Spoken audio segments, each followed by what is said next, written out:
आत्महत्या की कभी ना सोचें। आज के दौर में आत्महत्या करने का रिवाज चल पड़ा है। जिसे देखो वही या तो आत्महत्या कर रहा है या करने की सोच रहा है। जरा विचार कीजिए, 84 लाख योनियों में भटकने के उपरांत ईश्वर ने विशेष कृपा कर हमें यह मानव शरीर दिया है ताकि हम प्रभु का भजन करते हुए और निष्काम भाव से कर्म करते हुए जन्म मरण के बंधनों के इस फंदे को काट सकें।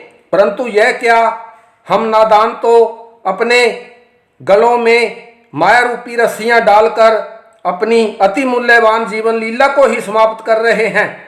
हम यह भी भूल जाते हैं कि आत्महत्या करने से हमारे दुनियादारी के जमेलों से हमारा छुटकारा नहीं होता, बल्कि हमारे पूर्व के कर्मों का भुगतान कई गुना और बढ़ जाता है। आत्महत्या के उपरांत हमें अपने कर्म बंधनों से किसी प्रकार का छुटकारा नहीं मिलता और ना ही मुक्ति मिलती है, बल्कि प्रेत योनि के अत्यंत कठोर दंड भोगने के उपरांत और नरकलोक के कष्ट भोगने के बाद फिर इसी मृत्यु लोक में आना पड़ता है।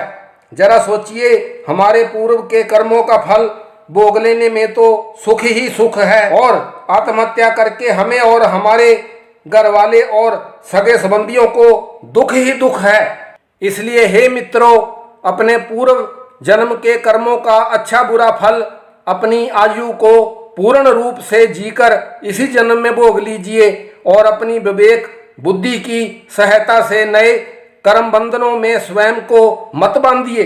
अपना हर कर्म श्री ब्रह्मा विष्णु महेश को निमित्त बनाकर उनके चरणों में अर्पण कीजिए।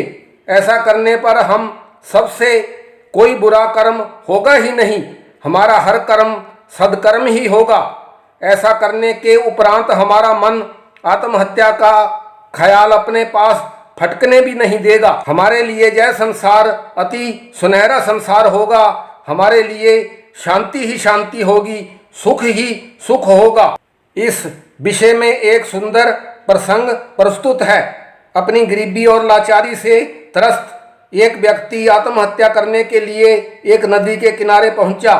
संयोग से एक महात्मा जी वहां पर विचर रहे थे। महात्मा जी दोनों आंखों से अंधे थे। महात्मा जी को देखकर वह आदमी ठिठका। अंधे महात्मा अपने आसपास किसी व्यक्ति की मौजूदगी पाकर कहने लगे, आप कौन हैं और यह नदी पर किस मंशा से आए हैं?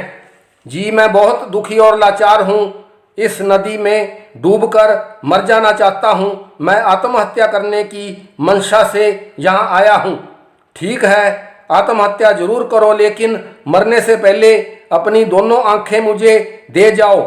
आत्महत्या करने के बाद तुम्हारी ये आंखें तो किसी काम की नहीं, मुझे आंखों की रोशनी मिल जाएगी और अपनी आंखें दान करने से तुम्हारा परलोक सुधर जाएगा। महात्मा जी बोले, मैं भला जीते जी अपनी आंखें आपको कैसे दे सकता हूँ? वह व्यक्ति बोला, ठीक है, आंखें ना सही अपने दोनों बाजू मुझे दे दो, इसके बदले में मैं तुम्हें मुंह मांगी रकम दिलवा दूंगा। महात्मा ने कहा, नहीं नहीं, ये तो बहुत मूल्यवान है, ये मैं आपको कदापि नहीं दूंगा। वह व्यक्ति तपाक से बोला, तुम नहीं जानते वत्स, तुम वास्तव में कितने धनवान हो।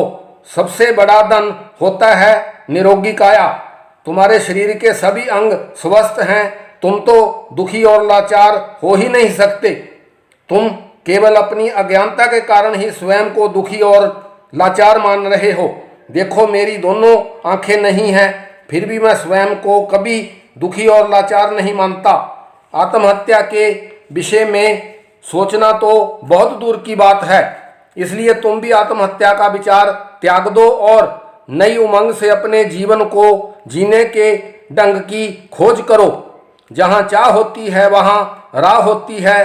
अज्ञानता की निंद्रा का त्याग करो और उस कहावत को सत्य कर दिखाओ, वहीं सवेरा यहाँ जागे।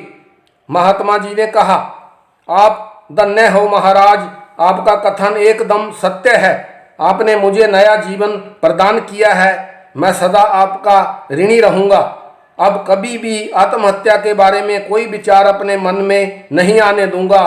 वह व्यक्ति उमंग और एक नई आशा के साथ बोला।